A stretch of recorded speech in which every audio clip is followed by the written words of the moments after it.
What's going on, everybody? Welcome to Beyond the Screen. It's your girl Jazz, and in this video we are going to be talking about Survivor Edge of Extinction episode number 2. We got to find out exactly what extinction means at the beginning of this episode because our darling Reem is out there all by her lonesome. Turns out you just got to figure it out. You're stuck on this island until something happens, and if you start feeling like you're dying and you just want to leave, you raise the flag and you can quit, and a boat will show up and a boat will pick you up. But for now, you're just at the edge of extinction. Feel like we could have figured that out with our context clues, but still good to have a general definition. Back at camp, poor Manu tribe didn't pull out a victory episode 1, and they lost one of their own. That's how Reem ended up at the edge of extinction. And Wendy's pissed about it. That was her closest ally. She's upset. She feels like it's all Kelly Wentworth's fault. And so she feels like she needs to go immediately. She's had 2 chances to win this show already. She didn't do it. Wendy feels like she should go. Over at the Kama tribe, they're having a ball. Ron's choreographing dances and hitting his Millie Rock and having the time of their life. And I thought it was interesting to hear Aubrey mention in her commentary how she doesn't like the kumbaya at camp because she can't be figuring people out, which just shows how in game mode she always is. As I said in the beginning, she's not my favorite person, but you have to respect her gameplay. I think she's pretty crafty. Something that stuck out to me the entire episode was anytime Keith was referenced, they just caught him just like in a real awkward situation. Like they'd be talking about him and then all of a sudden they'd like cut to him just like, why? Like he didn't talk most of the episode.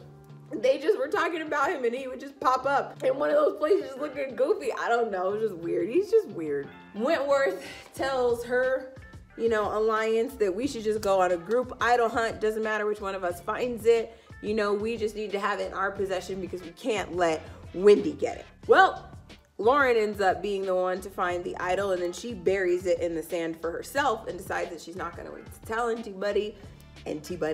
She's hyped that she found it while being aligned with her idol, Kelly Wentworth, and whatnot, but she still ain't gonna tell her. And she's gonna keep it for herself. So we'll see how that goes. I think that's the best way to play. People like to tell people they're aligned with about their idols to like instill trust, and I feel like just a lot of times that can backfire. The ultimate name of the game is Survivor, so I feel like you should find other ways to gain people's trust with other information that's not your own. During the immunity challenge, I don't know, they had to like run out of the water with this big snake thing and then ring toss on these paddle boards that spell out the word immunity, so you have some individual tossing opportunity. And it was just kind of funny to watch. Keith is 100% responsible for losing it for the Manu tribe. He got up there to be throwing discs, said he was feeling it, he was ready to go. It's the first time he spoke the whole episode, so I was kind of ready for him to perform because they had him looking like such like a loser the rest of the episode, and that didn't happen. He didn't do a very good job. He didn't do a good job with the swimming, to get onto shore to do the tossing, and then he didn't do a very good job at the ring tossing. So he ends up losing immunity and the reward of fishing gear for his tribe, and obviously Kama ends up winning. When they get back to camp, Keith is like, oh, dang it. I'm so sorry, you guys. I'm so sorry. I tried the swimming thing. I don't know what happened.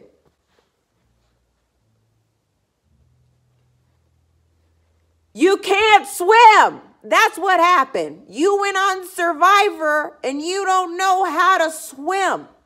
That's what happened with the swimming thing, Keith. You don't know how, fam. You got to learn first before the swimming thing can actually work. What's wrong with you? You don't know what happened with the swimming thing. You can't swim. Dumb. I was like, that's it. Vote him out. So that War Dog gets to talking to people and he's like, yeah, we got to get Keith out. And we don't start winning challenges, we're going to deteriorate. There's just going to be, there ain't going to be a need for a merge because there's going to be no Manu left. Like, get it together. David, though, he wants Wentworth out because he's like all paranoid. Like, she's not going to let me stay around for long. So I gotta go. And Wentworth still wants Wendy out, obviously, because Wentworth wants her out. It's just, or because Wendy wants her out. It's just this whole, there's so many different agendas that are taking place leading up to tribal council. Ultimately, after all the deliberating and whatnot, Keith ends up being the one that's going home, and he seems shocked by this information, like just baffled. Gets up in his final words, like instead of staying silent, his final words were, y'all think you still gonna win challenges? But we haven't won any challenges, which is why we're at our second tribal council, and you suck. You don't even know how to swim, and half of our challenges are going to include water. Nah, we're gonna start winning challenges is what's gonna happen. Just shut up. And then he makes it worse. He walks through and he reaches the sign and he's like, dang it, oh, dang it, dang it, dang it, dang it, dang it, dang it. He reads it, dang it, oh, then he switches it. Oh, Lord, oh, come on, God, come on, God, oh, God, oh, come on, God, oh, dang it, come on, God. They faded out the episode with him repeating those words over and over again and not making a decision. Y'all know, G1GB, all day, every day.